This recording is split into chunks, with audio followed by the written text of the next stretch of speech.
Okay, so imagine this for a second. You're working, maybe far from home, and you suffer a really debilitating injury, relying on your employer naturally for medical care.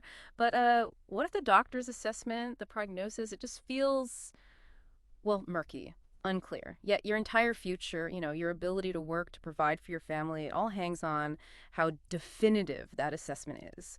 Today, we're diving deep into a Supreme Court case that tackles this exact issue head on. We're asking, when does a seafarer's temporary disability become permanent and total in the eyes of Philippine law? And maybe more importantly, what does a final assessment truly mean? Welcome to the deep dive.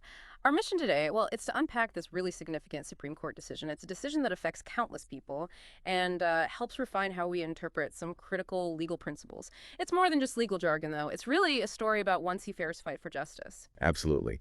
And this case is particularly important because, the Philippines provides a huge number of seafarers to the global shipping industry. Their work is vital, often hazardous, and when things go wrong, like an injury, the clarity around worker protection, employer duties, especially these medical assessments, it's just paramount. This case really throws a spotlight on the complexities involved and what's truly at stake. Definitely. And for those of you who like the details, who want to look this up later, the full case citation is Bering Talaugon, petitioner, BSM Crew Service Center Phils, Inc., Bernard Schultes Ship Management Ltd., and Danila Mendoza, respondents. The GR number is 227934, and the decision was handed down on September 4th, 2019. So the petitioner is Bering Talaugon, who is an oiler. And the respondents are the companies: BSM Crew Service Center Phils, Inc., Bernard Schultes Ship Management Ltd., and an individual, Danilo Mendoza. Okay, let's trace Mr. Talaugon's journey. It started not in court, but on the job. As an oiler on the MT Erika Schulte, he started feeling quite unwell. Dizziness, nausea, and this severe pain in his lower abdomen. He ended up being hospitalized in Saudi Arabia. The diagnosis there was renal colic lumbago post-zoster neuralgia. So kidney stones or pain, plus nerve pain possibly linked to shingles. Sounds rough. It does, and the advice was immediate repatriation. So he arrived back in the Philippines on January 18, 2014. Almost immediately, he saw the company designated doctors. Dr. Richard Oloya diagnosed him with hyperphagia, that's nerve hypersensitivity. Also ruled out Hansen's disease, noted a slipped disc, L4-L5 protrusion and desiccation, and recommended physical therapy. Okay, so a few different issues identified there. Right. Then, early April 2014, another company doctor, Dr. Godfrey Rubinal, found something else: a tumor in his spinal cord. That led to surgery just days later to remove it. Wow, a spinal tumor. That's serious. Very. After the surgery and PT, he saw Dr. Gilbert Ranyoa. Dr. Ranyoa noted he still had persistent lower back pain, calling it lumbar spondylosis. But, crucially, Dr. Ranyoa declared the illness not work-related. Ah, the work relation question, always a big one. Exactly. Though, Dr. Ranyoa did offer a grade 11 disability rating. Mr. Talaugon, still in pain and, well, likely confused, sought his own doctor's opinion. His personal physician, Dr. Venancio Gardus, came to a very different conclusion. He found significant weakness in Mr. Talaugon's upper extremities and said basically it would be impossible for him to go back to being a seafarer. Impossible to return to work. That's a huge difference. It is, and Dr. Gardus suggested a much higher grade 3 disability rating. You see this divergence right away, don't you? The company doctors give one assessment, maybe focusing on specific findings or timelines. Yeah. And then the seafarer's own doctor looks at the overall capacity to work, the long-term picture, and comes up with something quite different. Exactly. And this creates a huge challenge for the seafarer. What do you believe? Which assessment holds water legally? It puts them in a really tough spot. Absolutely. So now let's flip to the company's, the respondent's side of things. How did they describe the medical situation? They noted that back on the ship, his initial symptoms were blisters on his right side, lumbar region, plus fever, headache, body pain, though they mentioned these healed without medication. Okay, so maybe downplaying the initial severity, or just stating the facts as they saw them. Could be. Upon repatriation, their doctor, Dr. Robert Lim, found hypostatic nerve damage again. Then came the MRIs confirming that L4-L5 disc issue, which, as we heard, led them to find the spinal tumor. The tumor was removed, excised, on April 25, 2014. Fast forward a bit to May 15, 2014. Another company physician, Dr. Mylene Cruz Balbon, wrote an update. She noted his rehabilitation was ongoing, but And this phrase becomes critical. She said, the prognosis of returning to his sea duties is guarded. Guarded. That's a word doctors use often, but legally, what does it mean? Is it definitive? Is it final? That's the question. Precisely. And then you have Dr. William Chwaswin Jr., another company physician, who gave that assessment we mentioned, grade 11 disability. That grade corresponds to slight rigidity or about a 1/3 loss of motion or lifting power. Right. And from the employer's standpoint, this whole process with their designated physicians is, well, it's fundamental. These reports are supposed to be the basis for benefits, for return-to-work decisions. They need these assessments to manage their obligations under the contract and the law. They rely on them heavily. They do. They're looking for a clear medical endpoint to guide what happens next. But as this case shows so clearly, getting that clear and definitive assessment isn't always straightforward. The interpretation, that's where the fight often lies. Which leads us neatly into the journey through the lower courts because, well, they really didn't see eye to eye. First up, the labor arbiter. In May 2015, the decision came down in favor of Mr. Talaugon. Full, permanent, total disability compensation. And the reasoning. The arbiter focused on the company doctors failing to give a final assessment within that crucial 240-day window. Because they didn't, the law, according to the arbiter, presumed the disability was total and permanent. Okay, so focusing on the lack of a timely final word. Exactly. But then it went up to the National Labor Relations Commission, the NLRC. They changed it, modified the award down to partial permanent disability. On what grounds? The NLRC stressed that Dr. Chwaswan Jr.'s grade 11 assessment was actually given within 120 days. They calculated from repatriation on January 17th or 18th to the assessment on May 15th, less than 120 days. Focusing on the timing of an assessment rather than its finality. Seems that way. They also argued any treatment extending beyond 120 days was justified anyway. Then the Court of Appeals weighed in August 2016. They agreed with the NLRC, affirmed the partial disability finding. They also did the math. 117 days from repatriation to Dr. Chwaswan's grade 11 recommendation. So finding that an assessment was given within the deadline. Correct. They concluded a final assessment was given within 120 days. Therefore, Mr. Talaugon wasn't totally and permanently disabled. His motion for reconsideration was denied by the CA in October 2016. Wow. So you have the labor arbiter saying no final assessment in time, therefore total disability, and then the NLRC and the Court of Appeals saying an assessment was made in time, even if maybe not perfectly worded, so only partial disability. That's a conflict. A real conflict in interpreting not just the 122 40-day rule, but that absolutely critical concept, what constitutes a final assessment. This kind of legal disagreement, this impasse, it basically forces the Supreme Court's hand. They have to step in to provide clarity. Which brings us right to the core issue presented to the Supreme Court. Is Jerry Bering Talaugon entitled to permanent total disability benefits? Simple question, complex answer. And it's worth noting here, usually the Supreme Court, under what's called a Rule 45 petition, they generally stick to questions of law, how the law was applied or interpreted. Right, not reevaluating the facts. Typically not, but there are exceptions. And this case fits one perfectly. When the factual findings of the lower courts, like the Court of Appeals here, directly contradict those of the labor arbiter or the NLRC, the Supreme Court can and often will dig into the facts themselves. So they can make their own assessment of the evidence. Exactly. It allows them to ensure justice isn't lost because of inconsistent factual interpretations below. It's a crucial check in the system. Okay, so the stage is set. The Supreme Court needs to resolve this.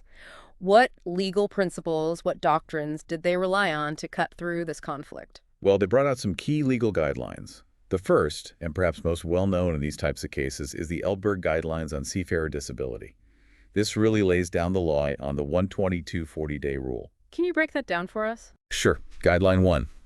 The company-designated physician must issue a final medical assessment of the seafarer's condition and disability grading within 120 days from when the seafarer first reports. That's the default period. Guideline 2. If the physician fails to give that assessment within 120 days, and there's no good reason, no justification, Then what happens? then the disability automatically becomes permanent and total by operation of law. Okay. Guideline 3. However, if the failure to assess within 120 days is justified, say, the seafarer needs more treatment, more tests, more rehab, then the period can be extended To how long? up to a maximum of 240 days. But, and this is critical, the employer has to prove the justification for that extension is sufficient. The burden's on them. Got it. Burden of proof on the employer. Right. Yeah. And the final Elberg point, If the physician still doesn't issue a final assessment even within that extended 240-day period, the disability becomes permanent and total, period. No more excuses, regardless of justification. It's a hard stop. So very strict timelines. Very strict. But this case, Talaugon, really hinged on the next doctrine, the requirement of a final and definitive assessment. This is where the SC diverged from the CA. Right, precisely. The Supreme Court actually agreed with the Court of Appeals on the timing. Yes, an assessment, the grade 11, was given within 117 days. But the crucial question wasn't when, it was what. Was it truly final and definitive? And they looked at the POEA contract. Exactly. Section 20B of the POEA Standard Employment Contract. The rulebook for Filipino seafarers explicitly states that the company doctor's assessment must be complete and definite. It needs to clearly state the extent of the injury and, critically, the seafarer's capacity to get back to work. So what did the Supreme Court make of Dr. Chuaswan Jr.'s report from May 15th? They dissected it. They looked at phrases like, the prognosis of returning to his sea duties is guarded. That word again, guarded. Right. And conditional language like, if patient is entitled to a disability, his suggested disability grading is grade 11. The court's conclusion, this was, and I quote, hardly the definite and conclusive assessment the law demands. Why not? What was missing? It lacked detail. There was no clear explanation of his treatment progress, no estimate of when he might fully recover, if ever. It was vague, uncertain. So the lack of certainty, the guarded nature, was actually its downfall. Absolutely. It failed the definitive test. The court didn't just pull this out of thin air either. They cited previous cases. Corseta v. Maine Marine, for instance, said an assessment isn't definitive if the seafarer still needs treatment. That situation leads to permanent total disability. Okay. Island Overseas v. BSM found an assessment tentative when therapy went beyond 240 days without a clear grade explanation. And Orient Hope v. Jara linked a late assessment, no clear fitness declaration, and ongoing pain to an improbable recovery and thus permanent total disability. So a clear pattern in the case law. A very clear pattern emphasizing substance over just, ticking the box of providing any report within the time frame. It has to be conclusive. And the third key piece the court looked at was the fundamental definition of total and permanent disability itself. How is that defined legally? Well, total disability isn't about being completely paralyzed or helpless. It's about the inability to perform your usual work. Can you still do the job you were hired for? Okay, functional capacity. Exactly. And permanent disability relates to time. It's the inability to work for more than 120 days or the extended 240 days if justified. It doesn't matter if you lost a limb or not. It's about the duration of the incapacity. The key takeaway is that the compensation is for the loss of earning capacity due to the inability to work, not just for the physical injury itself. Right, the economic impact. Precisely. So bringing all that together, the facts, the conflicting lower court decisions, these legal doctrines, what was the Supreme Court's final ruling in Mr. Talaugon's case, they ultimately reversed the Court of Appeals. They side with the petitioner. And the core reason. The absence of that final and definitive assessment from the company-designated physician within the required period, because that assessment was missing, the court ruled that Mr. Talaugon's disability became permanent and total by operation of law. The guarded prognosis just didn't cut it. It didn't. The court also considered his ongoing back pain and the lack of any clear path back to his physically demanding job as an oiler. They concluded it was highly improbable he could return to his usual tasks, meaning he suffered a permanent loss of earning capacity. So, the final disposition. The petition was granted. The Court of Appeals decisions were reversed and set aside. The respondents, the companies, and Mr. Mendoza were ordered to pay Jerry Talaugon US $60,000 for permanent and total disability benefits. The standard amount under the contract. Yes, plus 10% of that amount as attorney's fees. And finally, a legal interest rate of 6% per annum on the total award, running from the finality of the decision until it's fully paid. That's a significant outcome. And the implications are quite profound, really. For seafarers, this ruling is a major affirmation.